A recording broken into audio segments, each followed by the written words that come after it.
Hi friends, அனைவருக்கும் வணக்கம். This is Shivaji. Friends, video போகிறதுக்கு முன்னாடி என்னுடைய சப்ஸ்கிரைபர்ஸ், வியூவர்ஸ், ஃப்ரெண்ட்ஸ் எல்லோருக்கும் என் மனமார்ந்த நன்றிகளை தெரிவிச்சுக்கிறேன்.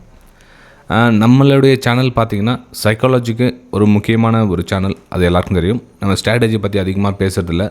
நம்ம சைக்காலஜி தான் ரொம்ப இம்பார்ட்டண்ட்டாக கொடுவோம். அதில் இந்த ஒரு டாப்பிக்கில் என்னென்னு பார்த்திங்கன்னா பேனிக்.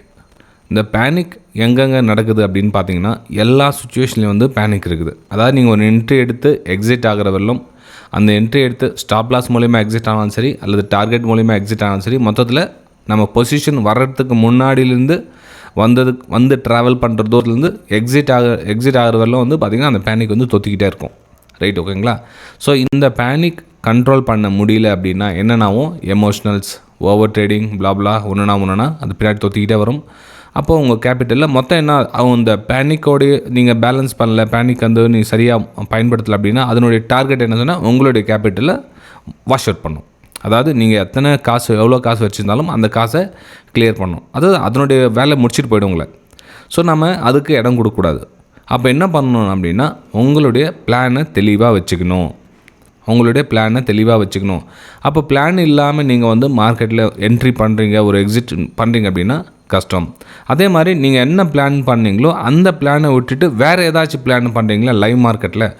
இப்போது மார்க்கெட் இந்த இடத்துல நடந்தால் நான் இங்கே என்ட்ரி ஆக போகிறேன், இந்த இடத்துல நடந்தால் இங்கே எக்ஸிட் ஆக போகிறேன்னு ஒரு பிளான் பண்ணிட்டீங்க. அதை தவிர்த்து வேறு ஏதாச்சும் புதுசாக ஒரு முயற்சி பண்ணி அந்த டைமில், அந்த செகண்டில், அந்த நொடியில் நீங்கள் பிளான் சேஞ்ச் பண்ணிக்கிட்டீங்கன்னாவே முடிஞ்சிச்சு கதை. ஏன்னா புதுசாக லைவ் மார்க்கெட்டில் என்ன தோணுதோ அதுதான் நிறைய பேர் பண்ணிகிட்டு இருப்பாங்க. அதுதான் பிரச்சனை ஆகிட்டு இருக்குது. ஸோ அதனால தான் இங்கே மிகப்பெரிய நஷ்டத்துக்கு உள்ளாகிறாங்க. அந்த பேனிக் அவ்வளோ பெரிய விஷயம் உங்களுக்கு சொல்லிக் கொடுக்குது. ஆக்சுவலாக நேற்று கூட பார்த்திங்கன்னா நம்மளுடைய எஜுகேஷன் குரூப்பில் பார்த்திங்கன்னா கூடாயில் டவுன் சைடுக்கான பிளான் பண்ணிங்க. கிட்டத்தட்ட 5390 வரலும் வருவதற்கான ஒரு வாய்ப்புகள், அதாவது இந்த மூமெண்ட்டை கேட்ச் பண்ணலாம் அப்படின்னு சொல்லியிருந்தேன். அதுக்கு கீழவும் போயிடுச்சு. இங்கே என்ன விஷயம் நடந்திருக்கு அப்படின்னா பாருங்கள், இந்த ப்ராஃபிட் அவங்க எடுத்துகிட்டு சிஸ்டம் க்ளோஸ் பண்ணிகிட்டு இருந்தால் பிரச்சனை இல்லை. ஓகே, இது டிஸ்கிரிப்ஷனில் கொடுத்துருக்கு பாருங்கள் ஃப்ரெண்ட்ஸ். நம்மளுடைய வீடியோ கீழே நீங்கள் நம்மளுடைய டெலிகிராம் எஜுகேஷன் குரூப்பில் கொடுத்துருக்கு பாருங்கள். இது எப்போ உங்களுக்கு மதியமே உங்களுக்கு சென்ட் பண்ணியாச்சு. கிட்டத்தட்ட 1 மணி 12 நிமிஷத்துக்கு ஈவினிங் அப்டேட் அப்படின்ற உங்களுக்கு மென்ஷன் பண்ணிவிட்டு டிஸ்கிரிப்ஷனில் இருக்குது பாருங்கள். எங்கள் கிட்டத்தட்ட 3442 இருக்குது சொல்லவே உங்களுக்கு டவுன் சைடுக்கான பிளான் கொடுத்துட்டேன். 5390 வரலும் போகிறதுக்கான வாய்ப்புகள் இருக்குது. அந்த டிஸ்டன்ஸை நீங்கள் எக்ஸிட் பண்ணியிருக்கலான்னு கொடுத்துட்டேன். ஓகே, அதே மாதிரி பார்த்திங்கன்னா நம்மளுடைய தமிழ் ட்ரேடிங் சேனலில் 10,000 சப்ஸ்கிரைபர்ஸ் ஆனாலும் சரி, நம்மளுடைய டெலிகிராம் சேனலுக்கு இல்லை இதுலேயும் 10,000 சப்ஸ்கிரைபர்ஸ் ஆனாலும் சரி, நீங்கள் ஃப்ரீ வெபினார் அரேஞ்ச் பண்ணியிருக்கேன். நீங்கள் தாராளமாக கலந்துக்கலாம். எல்லாருமே கலந்துக்கலாம். எஜுகேஷன் டெவலப் பண்ணுறவங்க கலந்துக்கலாம். இந்த டிப்ஸ் கால்ஸ் பின்னாடி ஓடுறவங்க ஓடுங்க. ஏன்னா நம்ம சேனல் உங்களுக்கு செட் ஆகாது. அந்த குரூப்பில் ஜாயின் பண்ணாலும் உங்களுக்கு வேலைக்கு ஆகாது. ஏன்னா எஜுகேஷனுக்கு யாரும் அந்தளவுக்கு இம்பார்ட்டன்ட்லாம் கொடுக்குறதில்ல. ஏன்னா கற்றுக்க வேண்டியது என்ன இருக்குதுன்னு ஆக்சுவலாக சைக்காலஜி கண்ட்ரோல் பண்ணுறதுக்கு உங்களுக்கு சில வருஷங்கள் ஆகிடும் ஃப்ரெண்ட்ஸ். அது நிறைய பேர் புரிஞ்சுக்கிறது இல்லை. அது கண்ட்ரோல் பண்ணுறது நான் சொல்லிடலாம். அதை நீங்கள் அப்ளை பண்ண சொல்ல அவ்வளோ கஷ்டமான விஷயம். ஏன்னா நான் அனுபவிச்சிருக்கேன் இல்லையா. 2014-15 பார்த்தீங்கன்னா யாராவது சைக்காலஜி பற்றி பேசினாவே அவனை பற்றி நான் நெகட்டிவ் கமெண்ட்லாம் பண்ணது உண்டு. அதை இவன் வேறு வேலை விட்டு இல்லாமல் பேசிகிட்டு இருக்கேன். எப்போ பார்த்தாலும் சைக்காலஜி பற்றி பேசுகிறான், எப்போ பார்த்தாலும் லாஸ் பற்றி நெகட்டிவாக பேசுகிறேன். ஒரு பாசிட்டிவாக டெய்லி ஒரு 20,000-30,000 சம்பாதிக்காமல் பேசுவான்னு சொல்லிட்டு பார்த்தா ஆக்சுவலாக நீங்கள் என்ன நினைக்கிறீங்களோ அதுவும் நான் நினச்சிருக்கேன். 2014-15 பார்த்தீங்கன்னா அந்தளவுக்கு ரொம்ப கடுப்பான ஒரு வருஷங்கள் அதெல்லாம். ஸோ அந்த டைமில் இருந்த சுச்சுவேஷன் நீங்கள் எத்தனை பேர் இருப்பீங்கன்னு தெரியாது எனக்கு. அந்த நெகட்டிவாக நினைக்காதீங்க. நம்ம ஆழம் பார்த்து காலை வைப்பேன்னு சொல்லுவாங்களே. ஸோ லாஸ் எல்லாம் எப்படி மேனேஜ் பண்ணலாம், அந்த லாஸ் பற்றி பேசுகிறாங்களே, அந்த லாஸ் எங்கெங்கெல்லாம் நடக்குது அப்படின்னு ஒரு ஆங்கிளில் நீங்கள் தெரிஞ்சுக்கிட்டீங்கன்னா போதும். அப்போது இந்த எமோஷனல், சைக்காலஜி, பேனிக், பயம் இதெல்லாம் வரும். அதே மாதிரி இந்த ஸ்டாப் லாஸ் போடுறாங்க இல்லைங்களா. அந்த ஸ்டாப் லாஸ் ஆர்டர் போடுவாங்க.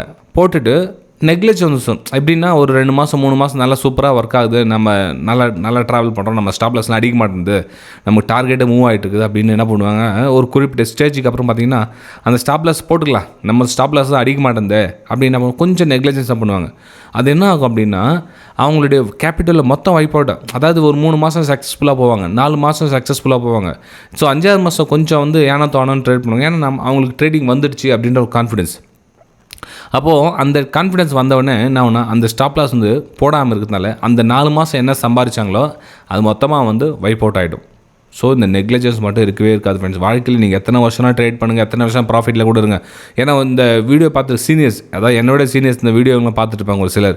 அவங்க நினச்சிருப்பாங்க நம்ம தான் வந்து சக்ஸஸ்ஃபுல் ஆகிட்டுமே, நம்ம 3 வருஷமாக நல்லா சக்ஸஸ்ஃபுல் ஆகிட்டுமே, 4 வருஷமாக சக்ஸஸ்ஃபுல்லாக ட்ரேட் பண்ணிட்டு இருக்குமே அப்படின்வாங்க. ஆக்சுவலாக அப்படி கிடையாது.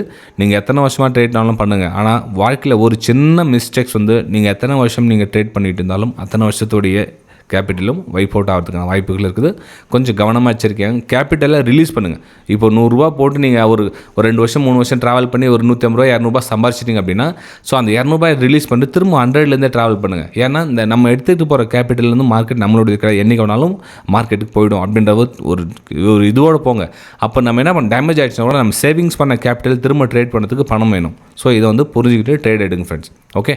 ஸோ இந்த பேனிக் அப்படின்றது வந்து என்னென்னா, எல்லா சுச்சுவேஷன்லையும் வரதுனால அதை ஹேண்டில் பண்ண கற்றுங்க. நம்ம லாபம் வந்தாலும் பயமாக இருக்கும், நம்ம பொசிஷன் எடுத்து மார்க்கெட் சைட்வைஸ் போனாலும் பயமாக இருக்கும், நம்மளுடைய லாஸ் பக்கம் நோக்கி வந்துட்டாலும் பயமாக இருக்கும். அப்போது எல்லா விதத்தை பயத்தையும் நீங்கள் போக்குறதுக்கு ப்ராக்டிஸ் பண்ணணும். அப்போது நீங்கள் லாபத்தில் ஒரு பேனிக் ஒரு கிரியேட் சுச்சுவேஷன் ஆகுது, ஐயோ எங்கள் மார்க்கெட் கீழே ரிவர்ஸ் ஆகிடுமோன்ற ஒரு பேனிக் வருது இல்லையா, அதை எப்படி பேலன்ஸ் பண்ணணும்னு பாருங்கள். அப்போது மார்க்கெட் மேலே போசலோ அந்த பேலன்ஸ் எத்தனை டைம் வந்து கீழே வந்து இப்படி மேலே போகுது, எத்தனை டைம் கீழே வந்து மேலே போகுது அப்படின்றத ஐடென்டிஃபை பண்ணுங்கள். அப்போ நமக்கு ஸ்விங் லோஸ் கிடைக்குதா, அப்போ நம்ம வெளியே வந்துடலாம். நமக்கு ஒரு ஸ்விங் லோ கிரியேட் பண்ணி அகைன் கீழே வந்துச்சுன்னா நம்ம வெளியே வந்துடலாம். ஓகே அப்படின்ற ஒரு பேனிக்கை கொஞ்சம் கொஞ்சமாக கண்ட்ரோல் பண்ணுங்கள். மார்க்கெட் சைட்வேஸ் உங்களுடைய நீங்கள் உங்களுக்கு டார்கெட்டும் போகல, உங்களுடைய ஸ்டாப் லாஸ் போட்டு இங்கேயே வரல, அப்போ இப்படியே போதா, அப்போ அந்த எமோஷனல்ஸை கில் பண்ணுங்கள். அதாவது எப்படின்னா, நம்ம இன்ட்ரடே ட்ரேடிங் செட் ஆகாதுப்பா, வேணாம் நம்ம வந்து ஸ்விங் ட்ரேடிங் போகலாம், இல்லைப்பா நம்ம ஸ்விங் ட்ரேடிங்கில் இன்வெஸ்ட்மெண்ட் போகலாம். உங்களுக்கு எது பயம் இல்லாமல் ட்ரேட் பண்ணணும், எது கம்ஃபர்டபுளாக இருக்கிறீங்களோ அந்த சூஸ் பண்ணிங்க, அதில் ட்ராவல் பண்ணுங்கள். தப்பே கிடையாது. உங்களுடைய ஸ்பீடை கம்மி பண்ணுங்கள். மாதத்துக்கு 5% சம்பாதிக்கிறீங்களா, சந்தோஷம். தயவு செஞ்சு யாரும் கம்மியாக நினைக்காதீங்க. ரொம்ப நல்ல ப்ராஃபிட், சூப்பரான ப்ராஃபிட் இது. நீங்கள் ஸ்விங் ட்ரேடிங்கில் பண்ணுறீங்க, இன்வெஸ்ட்மெண்ட் நல்லா சக்ஸஸ்ஃபுல்லாக பண்ணிட்டு இருக்கு சார், அதே மாதிரி இது இன்ட்ரடேயில் பண்ணால் நல்லா இருக்குது சார், இன்ட்ரடேயில் டெய்லி 1% சம்பாரிச்சா கூட ஒரு மாதத்துக்கு 20% வந்துடுச்சு சார், நான் வந்து இன்ட்ரடே பண்ணலான்னு இருக்கிறேன் அப்படின்றப்போ இன்ட்ரடே நீங்கள் பண்ணுங்கள். நீங்கள் எந்த ஸ்விங் ட்ரேடிங்கில் இன்வெஸ்ட்மெண்ட் பண்ணீங்களோ, சக்ஸஸ்ஃபுல்லாக பண்ணீங்களா, கரெக்டாக பண்ணுங்க. எப்போ இந்த இன்ட்ரடே பண்ணுறீங்களோ அப்போது உங்களுடைய எமோஷனல்ஸ் ஓவர் ட்ரேடிங் இந்த பேனிக் சுச்சுவேஷன்லாம் வந்து தொத்திக்கும். உங்களை ப்ரெஷர் ரொம்ப டிப்ரெஷனில் பண்ணி விட்டுரும். நீங்கள் எந்த இவ்வளோ நாளாக கஷ்டப்பட்டு ஒரு விஷயத்தை செயல்படுத்துனீங்களோ அது வந்து இன்ட்ரடேயில் உங்களால் கட்டுப்படுத்த முடியாது. நீங்கள் ஒரு ட்ரேட் 2 ட்ரேட் ப்ரோக்கரேஜ் என்னென்ன சேவ் பண்ணி வச்சிங்களோ, இன்வெஸ்ட்மெண்ட்டில் சேவ் பண்ணுறது, ஸ்விங் ட்ரேடிங்கில் சேவ் பண்ணுறது எல்லாமே இன்ட்ரடே ட்ரேடிங்கில், அதுவும் குறிப்பாக ஆப்ஷன்ஸ் பையிங்கில் மொத்தமாக விட்டுடுவீங்க. ஸோ இது வந்து புரிஞ்சுங்க ஃப்ரெண்ட்ஸ். நிறைய பேர் இந்த பேச்சுக்கு சொல்லிடலாம் சார், நான்லாம் வந்து டெய்லி இவ்வளோ சம்பாதிக்கிறேன். தப்பு, நான் உண்மையை சொல்கிறேன். நான் ஆக்சுவலாக 100 பேர் வரீங்க ட்ரேடுக்கு, 95 பேர் வந்து லாஸ் பண்ணிக்கிறீங்க, 5 பேர் வந்து சம்பாதிக்கிறேன்னு சொல்கிறீங்க. ஸோ நம்ம மெஜாரிட்டி இது 95% எடுத்துக்கணும். பாவம் அவங்க வந்து சம்பாதிக்கல, அவங்களுக்காக தான் அந்த வீடியோ போடுறது தானே. மிச்சம் இந்த கமெண்ட் பண்ணுறவங்க அந்த 5% இருக்கிறவங்க யாரும் ஒரு சிலர் பார்த்தாங்கன்னா, சார் உங்களால் முடியல விட்டுடுங்க சார் அப்படின்வாங்க. ஃப்ரெண்ட்ஸ், எங்களால் முடியுது, உங்களால் முடியல. இந்த 95% ட்ரேடர்ஸால் என்ன பிரச்சனையோ அதுக்கு சொல்யூஷன் கொடுக்க நம்ம ட்ரை பண்ணணும்.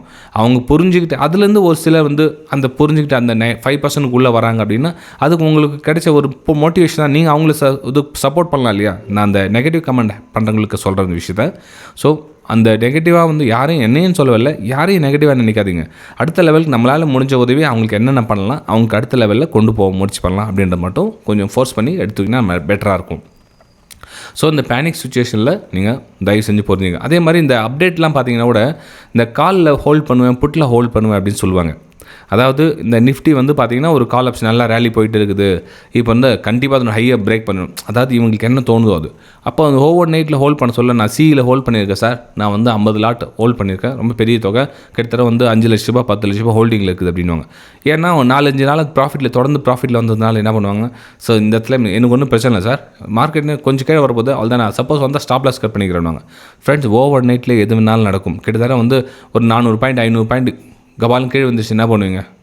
நான் ஹோல்டு கொண்டு ஆப்ஷன்ஸில் சொல்கிறேன், நான் வந்து ஸ்டாக்ஸ்லேயோ இன்வெஸ்ட்மெண்ட்டில் அதை பற்றி நான் எதுவும் சொல்ல வரல. இன்ட்ரடே ட்ரேடிங்கில் ஆப்ஷன்ஸில் லாஸை கட் பண்ண முடியாமல் ஹோல்ட் பண்ணிவிடுவாங்க. அதாவது சாட்டர்டே சண்டே வருது பார்த்துக்கலாம், இப்போ நம்ம ஆல்ரெடி 20,000-30,000 லாஸில் இருக்கிறோம், 2 நாள் எப்படி இருந்தாலும் மார்க்கெட் மேலே போயிடும் அப்படின்ட்டு தோராயமாக உங்கள் கணிப்பு பிரகாரம்லாம் வந்து அப்படி பண்ணி இப்போட மார்க்கெட் பார்த்திங்கன்னா கிஃப்ட் நிஃப்டி பார்த்திங்கன்னா உங்களுக்கு மைனஸ்லாம் காமிக்குது. நாளைக்கு என்ன ஆகும் நடக்குன்னு தெரியாது. மண்டே நாளைக்கு சண்டே வேறு பாருங்கள், கிட்டத்தட்ட 197 பாயிண்ட் வந்து மைனஸில் இருக்குது. ரீசன் என்ன அப்படின்னா, யூஎஸில் வந்து வட்டி விகிதம் ஏறுவதாக ஒரு தகவல் வந்ததுனால எல்லாமே பேனிக்கில் டவுஜான்ஸ்லாம் கூட பார்த்தீங்கன்னா பயங்கரமாக கீழே வந்துருக்கு பாருங்கள். அதுவும் நீங்கள் பார்த்தீங்கன்னா தெரியும் சார்ட்டில் பாருங்கள். ஸோ இது டவுஜான்ஸோடைய மார்க்கெட் பார்த்தீங்கன்னா ஃபுல்லாக ஃபால் ஆகிருக்கு. ரொம்ப பெரிய ஃபால் தான் அது. ஸோ மார்க்கெட் என்ன வேணாலும் நடக்கும். மண்டே பொசிஷன் இருக்கவங்க கொஞ்சம் கவனமாக பார்த்து காலையில் மார்க்கெட் ஓப்பன் எப்படி ஆகுதுன்னு அதுக்கேற்ற மாதிரி நீங்கள் எக்ஸிட் ஆகிற வழியை பாருங்கள்.